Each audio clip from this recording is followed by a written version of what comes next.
ಈ ಮಾರ್ಕೆಟ್ಗಳು ಈ ಒಪ್ಪಂದಕ್ಕೆ ಏನಾದರೂ ಸಂಬಂಧ ಬರ್ತಾ ಇದೆಯಾ ಇಲ್ಲಿ ಅಂತ? ಬೆಳ್ಳಿ ಡಾಲರೇ ಇಲ್ಲಿ ನಿರ್ಣಾಯಕ ಆಗುತ್ತಾ? ಯುರೋಪಿಯನ್ ಯೂರೋ ಈ ಕರೆನ್ಸಿಯಿಂದ ಏನಾದರೂ ಬದಲಾವಣೆಗಳಾಗುತ್ತಾ? ಹೇಗೆ ಇದು?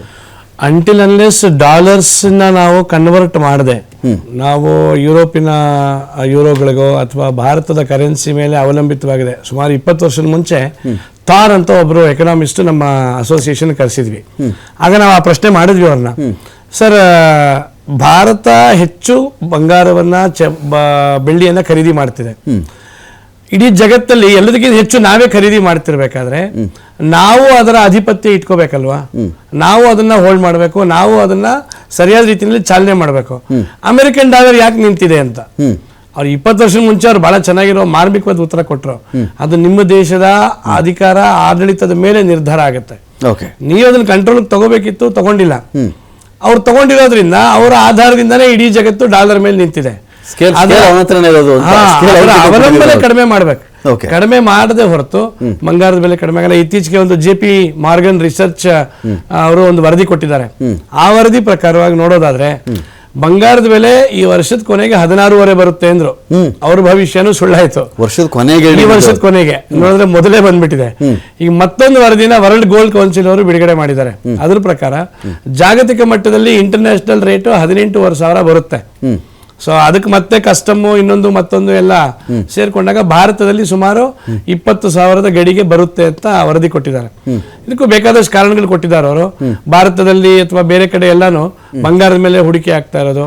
ಪ್ರತಿ 3 ತಿಂಗಳಿಗೊಮ್ಮೆ 500 ಟನ್ನಷ್ಟು ಬಂಗಾರವನ್ನ ಎಲ್ಲಾ ಕೇಂದ್ರ ಬ್ಯಾಂಕ್ಗಳು ರಿಸರ್ವ್ ಆಗಿ ಇಟ್ಕೊಳ್ತಾ ಇದ್ದಾರೆ, ಇನ್ಕ್ಲೂಡಿಂಗ್ RBI ಸ್ವತಃ ಸುಮಾರು 1000 ಟನ್ಗಳನ್ನ ನಾವು ಖರೀದಿ ಮಾಡ್ತಾ ಇದೀವಿ.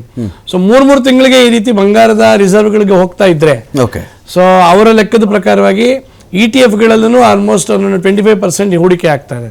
ಬಂಗಾರದ ದುಡ್ಡು ಎಲ್ಲವನ್ನೂ ETF ಗಳಲ್ಲಿ ಇನ್ವೆಸ್ಟ್ ಮಾಡೋರು ಜಾಸ್ತಿ ಆಗಿದ್ದಾರೆ. ಮತ್ತೆ ಶೇರ್ ಮಾರ್ಕೆಟ್ ಕಡಿಮೆ ಕುಸಿದಾಗೆಲ್ಲ ಅದು ಬಂಗಾರದ ಮೇಲೆ ಇನ್ವೆಸ್ಟ್ಮೆಂಟ್ ಜಾಸ್ತಿ ಆಗೇ ಆಗುತ್ತೆ. ಈ ಎಲ್ಲ ಕಾರಣದಿಂದಾನು ಪ್ರಾಯಶಃ ಇನ್ನೊಂದು 2027-28 ಅಷ್ಟರಲ್ಲಿ 20-20 ಗಡಿ ದಾಟಿದ್ರೆ ಏನು ನಾವು ಆಶ್ಚರ್ಯ ಪಡಬೇಕಾಗಿಲ್ಲ. ನಾನು ಥಾರ್ ಅನ್ನೋರು ಏನು ನಾನು ಹೇಳ್ತಾ ಇದ್ದೀನಿ, ಅವರ ಕೊಟ್ಟಂತಹ ಆಕಡ ಅಥವಾ ಸ್ಟ್ಯಾಟಿಸ್ಟಿಕ್ಸ್ ನ ಕೇಳಿದ್ರೆ ನಾವು ಗಾಬರಿ ಬೀಳ್ತೀವಿ. 2035ಕ್ಕೆ ಅವರು 1 ಗ್ರಾಮು 50,000 ಹೇಳ್ತಾ ಇದಾರೆ. ಅವರ ನಿರೀಕ್ಷೆ, ಅವ್ರು ಹೇಳೋದು ನನ್ನ ಎಕ್ಸ್ಪೆಕ್ಟೇಷನ್ ಈ ತರದಲ್ಲೇ ಬಾಳಿದ್ರೆ ಬಂಗಾರ ಖಂಡಿತವಾಗ್ಲೂ 1 ಗ್ರಾಮ್ಗೆ 9 ವರ್ಷದಲ್ಲಿ 10 ವರ್ಷದಲ್ಲಿ ಬಂಗಾರ ಕಡಿಮೆ ಅಂದ್ರೆ 50,000 ಟಚ್ ಆಗುತ್ತೆ 1 ಗ್ರಾಮ್ಗೆ ಅಂತ. 1 ಗ್ರಾಮ್ ಚಿನ್ನ. ಬೆಳ್ಳಿ ಸುಮಾರು 8 kg ಟಚ್ ಆಗುತ್ತೆ, 8 ಲಕ್ಷ ಟಚ್ ಆಗುತ್ತೆ ಕೆಜಿಗೆ. 8 ಲಕ್ಷ 1 kg ಟಚ್ ಆಗುತ್ತೆ ಅಂತ ಅವರು ಒಂದು ಸ್ಟ್ಯಾಟಿಸ್ಟಿಕ್ಸ್ ಕೊಟ್ಟಿದ್ದಾರೆ ಅವರ ಒಂದು ಅಭಿಪ್ರಾಯದಲ್ಲಿ. ಸೊ ಈ ಬೆಳವಣಿಗೆ ಎಲ್ಲ ನೋಡಿದಾಗ ಯಾವುದೇ ಒಪ್ಪಂದಗಳು ಇದಕ್ಕೆ ಸೀಮಿತವಾಗಿಲ್ಲ. ಇದು ಎಲ್ಲವನ್ನು ಮೀರಿ ಆನೆ ನುಗ್ಗಿದ್ದ ದಾರಿಯನ್ನು ಹಾಗೆ ಬಂಗಾರ ಮತ್ತು ಬೆಳ್ಳಿ ಮುನ್ನುಗ್ಗುತ್ತಾ ಇದೆ. ಇತ್ತೀಚೆಗೆ ಕಾಪರ್ ತಗೊಳ್ಳಿ ಅಂತ ಕೂಡ ಸುಮಾರು ರೀಲ್ಗಳು ಮತ್ತೆ ಇನ್ಸ್ಟಾಗ್ರಾಮ್ ಅಲ್ಲಿ ಹಾಕ್ತಾ ಇದಾರೆ. ಬಟ್ ಅದರ ರೀಸೇಲ್ ವ್ಯಾಲ್ಯೂ ಇದೆಯಲ್ಲ ಅದು ಸ್ವಲ್ಪ ಕಷ್ಟದ ಕೆಲಸ. ಮತ್ತೆ ಬೈಬ್ಯಾಕ್ ಇರಲ್ಲ. ನೀವು ಬೆಳ್ಳಿ ಅಥವಾ ಚಿನ್ನನ ಯಾರಿಗಾದ್ರೂ ಕೊಡ್ಬೋದು, ಪಕ್ಕದ ಮನೆಯವರು ಕೊಟ್ಟರು ನಿಮ್ಗೆ ಇಮಿಡಿಯೇಟ್ ಆಗಿ ದುಡ್ಡಾಗತ್ತೆ, ಕಾಪರ್ಗೆ ಸಿಗೋದಿಲ್ಲ.